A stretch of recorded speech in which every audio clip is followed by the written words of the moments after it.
మన దగ్గర ఎవరు కొనరు. ఇప్పుడు నా దగ్గరికి రాగానే నా బ్యాగ్ తీసుకురాగానే గుమాయిస్తుంటారు స్మెల్. ఆయమ్మలు, టీచర్లు, మేడం అందరూ అంటారు, ఏంటి మేడం ఆ స్మెల్, అంత స్మెల్ అని. మంచి స్మెల్. అందుకోసం ఏమంటారు కదా, వండటం అంతా ఒక ఎత్తు, వడ్డించటం ఒక ఎత్తు, అవునా? అలాగే ఇది చేయటం అంతా ఒక ఎత్తు. దీన్ని ఇప్పుడు సెంట్లో డిప్ చేసుకొని జాగ్రత్త పరుచుకోవటం ఒక ఎత్తు. ఇప్పుడు మీరు ఇప్పుడే చేసేది కాబట్టి పుల్లలు పచ్చిగా ఉన్నాయి. 6 గంటలు ఈజీగా ఒక 4-5 గంటలు అట్లా పేపర్లో విడివిడిగా పెట్టి ఆరనియండి. ఆరిపోయాక ఇప్పుడు మీకు తెలుస్తుంది ఎందుకు నేను కరెక్ట్గా కొలత రావాలని చెప్పింది అని. ఇప్పుడు నాకన్నా మీ దగ్గర ఇంకా పెద్ద బాటిలే ఉండొచ్చు, చిన్న బాటిలే ఉండొచ్చు, ఏదైనా ఉండొచ్చు. అవి ఏంటంటే మనకి ఇక్కడ ఎల్లో మార్క్ వచ్చింది కదా, అక్కడి వరకు మనం చేసుకుంటే నీట్గా ఉంటుంది.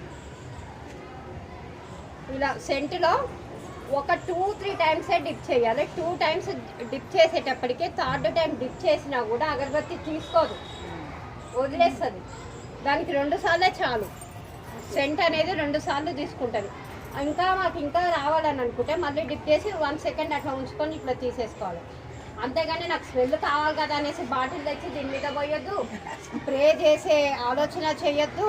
అంత కాకపోతే మొత్తం అయిపోయింది, కింది అడుక్కొచ్చింది, అప్పుడు ఏం చేస్తాం, వదలలేంగా సెంట్.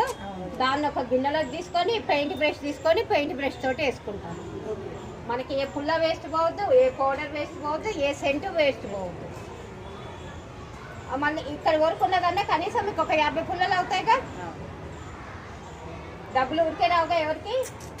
అందుకోసం ఒక 3 సార్లు, మా అంటే 3 సార్ల కన్నా ఎక్కువ డిప్ చేయొద్దు. చేసినా కూడా అది వదిలేస్తుంది, వేస్ట్ మీకు.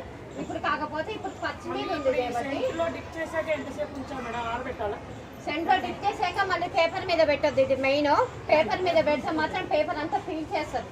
అలా పెట్టద్దు. పెట్టకుండా ఒక బాక్స్ తీసుకొని, మనం ప్లాస్టిక్ బాక్సులు తీసుకొని దాంట్లో ఇలా పెట్టేసుకొని మూత పెట్టేయటం అంతే. దాన్ని మళ్ళీ సెంట్ వేసినాక ఆరబెట్టాలా 15 నిమిషాలు 20 నిమిషాలు అని అది చెప్పొద్దు. ఈ పచ్చి ఎప్పుడైనా నీళ్ళలోనే ఆరాలి కానీ ఎండలో ఆరబెట్టద్దు. నాకు తొందర ఉంది ఎండకు పెట్టి ఆరిపోతాయి అంటే అవి పగిలిపోతాయి. ఫ్యాన్ గాలికి పెట్టచ్చు, ఏం కాదు. అది ఎండలో పెట్టద్దు.